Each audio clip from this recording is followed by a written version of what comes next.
ayaw mong mag-networking kasi ayaw mong magbenta-benta, ayaw mong mag-recruit. Yan. Ito, bibigyan kita ng tips para malaman mo kung bakit kailangan mo magbenta, kailangan mo mag-recruit sa networking. Yan, alam nyo guys, sa network marketing o networking ay kailangan mo talagang number one is magbenta. Kasi ang lahat ng negosyo ay nagbibigay lang naman ng service o kaya products. Yan. So ang network marketing meron siyang produkto na kailangan mong ibenta sa mga kakilala mo, mga kaibigan.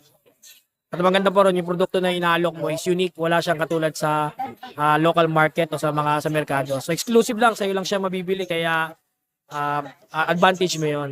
Ngayon, ang disadvantage niya kasi yung produkto mo hindi kilala.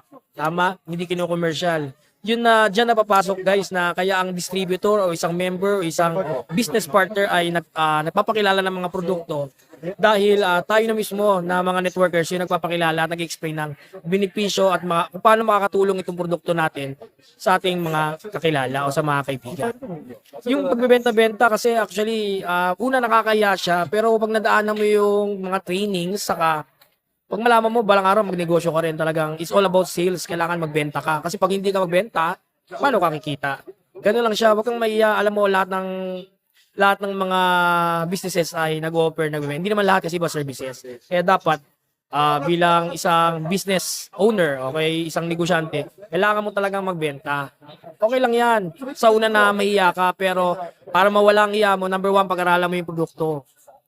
Pangalawa, subukan mo yung produkto kasi pag napatunayan mo yun sa sarili mo, sure, mas mabilis mo siyang may pupush o may papakilala sa mga kakilala mo. Saka, alam mo yung number 3 na dahilan bakit mo kailangan magbenta-benta kasi yung produkto na yon, isipin mo na kailangan yun ng mga kakilala mo na makakatulong sa kanila kasi nakakaya naman kasi talaga magbenta ng isang produkto.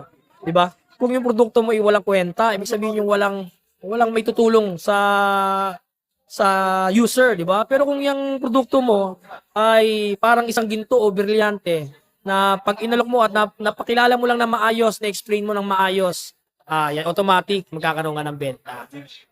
Abot naman to sa pagre-recruit. Siyempre naman nakakaya kasi mag-recruit. Ako rin nung una nakakaya mag-recruit. Yung kaibigan mo, re-recruitin mo, ganyan, isipin mo, ay, recruiter. Pero alam mo guys, mga business partner, yung pagre-recruit kasi, kung mo isipin recruiting, dapat sinishare mo lang yung alam mong pagkakakitaan. Sabi ko, kunyari ako meron akong alam na pagkakakitaan, sinishare ko lang sa kaibigan ko. Ngayon, nasa kaibigan ko na yun kung talagang gustuhin niya o magugustuhan niya.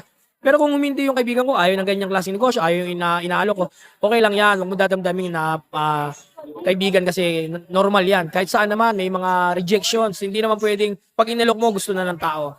Ganun lang siya, kumbaga parang, dapat mo lang isipin na may hindi talaga. Pero ang binibilang naman natin bilang isang mga distributor, bilang isang mga networker, ang binibilang natin yung mga taong magsasabi sa atin ng yes, gusto ko rin ng ganyang negosyo, sasamahan ka sa ganitong negosyo. Yun yung bibilangin mo, kung bibilangin yung mga naghihindi sa'yo, mga nagre-reject sa'yo, okay lang yan, kaibigan pa rin sila. Okay, kamag-anak pa rin sila kung mag-anak. So, wag mo lalagyan ng bigat yung pagninegosyo mo.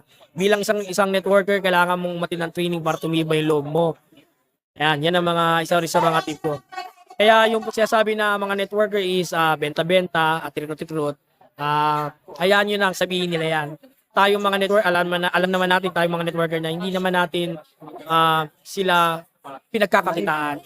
Nagkataon lang na ito ang negosyo natin at alam natin na makakatulong sa kanila. So pag inaalok lang natin sila at hindi sila, okay lang yon.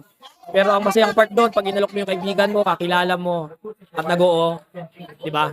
Napakasaya. Masarap sa pakiramdam na may natutulungan ka. Ito kasing network marketing, ito yung magandang negosyo na kumikita ka tapos at the same time nakakatulong ka sa iba. Di ba?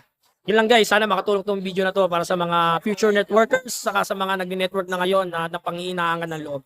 Ako nga pala si Kuya Ace, ngayon nandito ako sa Pudong, Shanghai, China. Nandito ako ngayon sa cruise. Yan. Nandito ako sa Daban.